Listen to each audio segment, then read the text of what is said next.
Hi viewers, இன்னைக்கு நம்ம சேனல்ல ஹெல்தி பாஸ்தா சீரிஸ் தான் பார்க்க போறோம். இந்த பாஸ்தா செய்யறதுக்கு சீஸ், பட்டர், மில்க், ஆனியன், மைதா அந்த மாதிரி எந்த பொருளும் சேர்க்காம ஒரு ஹெல்தியான வெர்ஷன்ல தான் நான் இப்போ உங்களுக்கு பாஸ்தா செஞ்சு காமிக்க போறேன். ரொம்ப சிம்பிள் அண்ட் ஈஸியான அதே சமயம் ஹெல்தியா இருக்கக்கூடிய இந்த ப்ரோக்கோலி பாஸ்தா வெறும் 10 நிமிஷத்துல எப்படி செய்யறதுன்னு பார்க்கலாம் வாங்க. முதல்ல ஒரு மிக்ஸி ஜாரில் 50 கிராம் போல் பன்னீர் சேர்த்துக்கோங்க.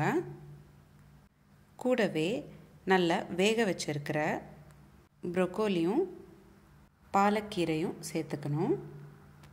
1/4 கப் அளவுக்கு ப்ரோக்கோலியும் 1/4 கப் அளவுக்கு பாலக்கீரையும் சேர்த்துக்கிறேன்.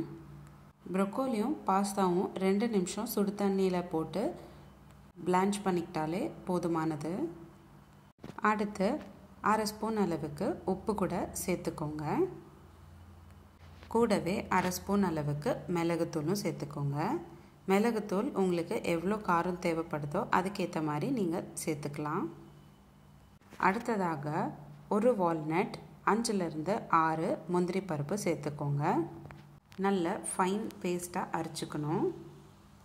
தண்ணி சேர்த்துக்கிட்டு நல்ல ஃபைன் பேஸ்ட்டாக அரைச்சிக்கோங்க.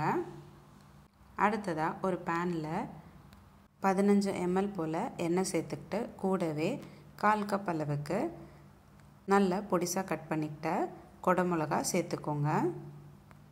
2 நிமிஷம் போல் எண்ணெயில் விடாமல் வதக்கிக்கோங்க.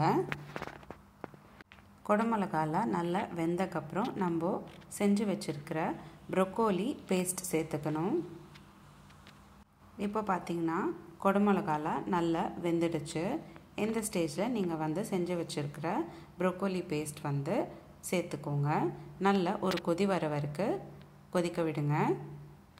அடுத்ததாக நான் பாஸ்தா சேர்த்துக்கிறேன். வேக வச்ச கோதுமை பாஸ்தா 1 கப் அளவுக்கு சேர்த்துக்கிறேன். அதாவது 50 கிராம் போல் பாஸ்தா வேக வச்சுக்கிட்டு அதுக்கப்புறமா சேர்த்துக்கிறேன்.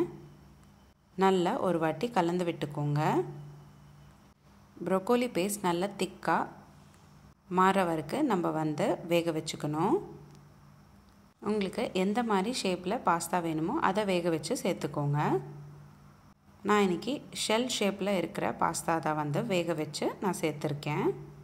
அவ்வளோதான், சிம்பிள் அண்ட் ஈஸியான ஹெல்தி ப்ரோக்கோலி பாஸ்தா ரெடி ஆகிடுச்சு. சர்விங் பவுலில் மாற்றிக்கிட்டு கொஞ்சமாக சூரியகாந்தி விதை, அதாவது சன்ஃப்ளவர் சீட்ஸ் சேர்த்துக்கோங்க. பாஸ்தாவில் க்ரன்ச்சினஸ்க்காக தான் நான் இன்றைக்கி சன்ஃப்ளவர் சீட்ஸ் சேர்த்துக்கிட்டேன்.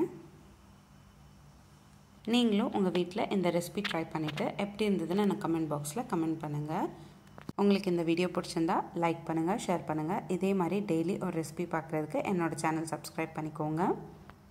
நம்மளோட சேனலில் இந்த மாதிரி நிறைய சீரீஸ் போஸ்ட் பண்ணியிருக்கேன். Healthy breakfast series, healthy lunch box series, kids lunch box series, healthy milk shake series, healthy ice cream series, healthy laddu series, கூட்டு சீரீஸ், குழம்பு சீரீஸ், பச்சடி சீரீஸ், தயிர் பச்சடி series, rasam series, healthy starter series, இந்த மாதிரி நிறைய சீரீஸ் நம்மளோட சேனலில் போஸ்ட் பண்ணியிருக்கோம். லிங்க்ஸ் எல்லாமே உங்களுக்கு நான் டிஸ்கிரிப்ஷன் பாக்ஸில் ஷேர் பண்ணுறேன். கண்டிப்பாக செக் பண்ணி பாருங்கள். இந்த ரெசிபி எப்படி இருந்ததுன்னு நான் கமெண்ட் பாக்ஸில் கமெண்ட் பண்ணுங்கள். மீண்டும் சந்திப்போம் ஒரு சுவையான ரெசிபியுடன். தேங்க்யூ.